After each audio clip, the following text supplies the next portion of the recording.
Good afternoon, guys. Well, today I'm gonna be making a video about troubleshooting your SA-200. This one right here is a 80s models. It's the 81 SA-200 blackface. As you can see, it has the hex barrel on there. The troubleshoots I'm going to talk about is the basic ones only, like about your ignition, your carburetor,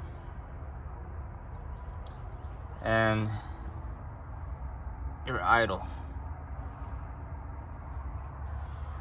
So when you convert into a distributor, that's what I call it, you put that kit on there. Of course, your magneto's gone from right here. When you convert to this, there's no more need for your choker. This choker is, I just have to place it on there for it won't be just hanging around. But when you start, you don't even have to put your choker anymore. All I gotta do is just turn on the switch, hold on that start, and boom, it fires. It fires within just the first hit. It should start.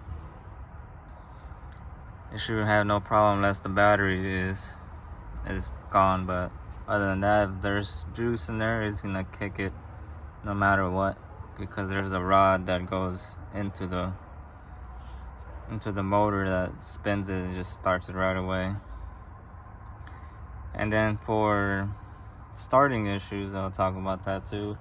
Sometimes people have starting issues, and then they wonder why it's taking a while to start, and sometimes it could be because of your carb right here. I just recently got this one right here. This one is called a Zenith carburetor. They have the Marlboro ones too. That's the one I had before, but it needed a rebuild and it was just kind of bad from the inside, so instead I just went with a new one. Usually it'll be the float that's inside the carburetor, and in order for you to find out that it is the float that's letting just fuel just pour in there and it's causing it to like pretty much drown itself in there. Other way to find that out is taking this. If you have a oil bath filter, and if you have that intake, then that'll be a different story, to have like just a little filter just hanging out through here. But if you have an oil bath filter, when the fuel that's coming through here from your tank into your carburetor, fuel just keeps constantly going in, and there's a float that's in there that, like, when it gets to that level, it seals it, and no more fuel comes in until it gets empty again, and then the float starts. It's like right over here is the float inside. It causes, when the fuel goes in, it pushes the float up and seals it, and then when it gets empty again, it opens and then it closes. There's a little pin, just a tiny little pin, maybe about that big, right in the center of it. But when that float is damaged, it'll just let in all that fuel in through your filter all the way down to the bottom of your what's it called, oil bath. And all you gotta do is just remove this. You just unscrew it, take off the bowl, and that bowl is full of fuel, and all you smell is fuel in there, then you have a bad carburetor.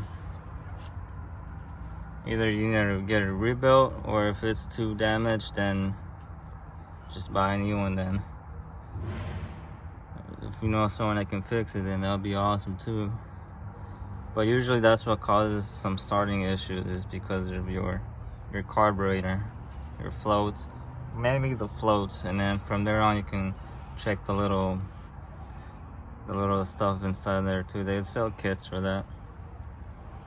And for your idle, sometimes when it stays on high idle, you can always start from your PC board. Sometimes you'll be behind this screws right here, this one, and where's the other one at? Oh, that one, this one, and this one. Usually behind it, it's not catching the metal correctly. It'll be like too much surface rust or something, where the ground is not going through to power it up. You'll get two lights. This one comes on blue, and then the other one, and then this one over there comes on red. The red means it's getting power. This one, that means that your low is kicked in when it's on, and then when it strikes an arc or use it, when it goes in a high idle, it will turn off.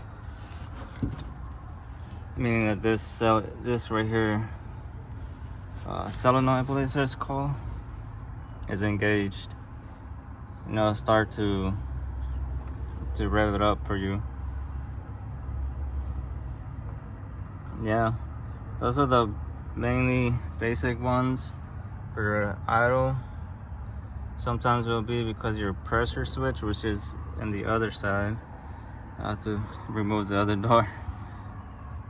It's mounted on here, but the pressure switch is right on the other side, and it's a little thing with two little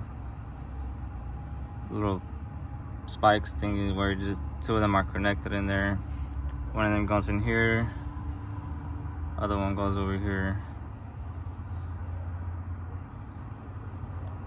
But yeah, those are the basic stuff to check on your machine. The easy little maintenance to do on those end. But when you need to really adjust your idle control, then I'll suggest you take it to someone that knows, because I can't really explain that part too much on how people adjust the rod and all these other little details for like a fine tuning. Then that's out of my area there. But as in starting, always check your oil bath, see if your carburetor is not leaking fuel through it. And then for this electric ignition distributor, I think that's what it's called, to be honest. I already forgot. But when you convert that and you remove the magneto, you don't need to use your choke anymore. That's just there for looks now. That thing would just kick on right on when you start it. So yeah, if you guys have any question, and to remove this is super easy. We just undo it from here. This little screw right here, and then this one, and just remove this part from the choker. And then from there on, it just has this screw and that one. Just those two. That's it. And then from them, just comes right off. And of course, take it off. Or if you have an oil bath, just remove your oil bath first, and then take off this and that, and undo the choker. And your oil,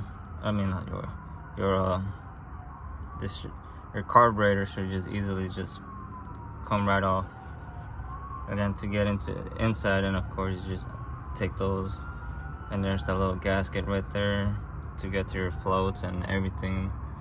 That if you need to do like little repairs or not, the repair kits come with a little print on how to do it, depending on from where you get it. But yeah, if you guys have any more questions on any of this, I'll be more than happy to help with what I know, and if I don't know, I'll try to get it from someone who I can explain it to me, for I can explain to y'all as well. Pass our knowledge around to people, try to help them out whatever we can. So guys, I thank y'all for watching. If y'all want anything else help on, I'm here to help. Thank you. Yeah, have a good one. those two bolts right there in the front of the oil bath just to remove it. You just undo those two and it easily just comes right off. There's none in the back, just those two in the front.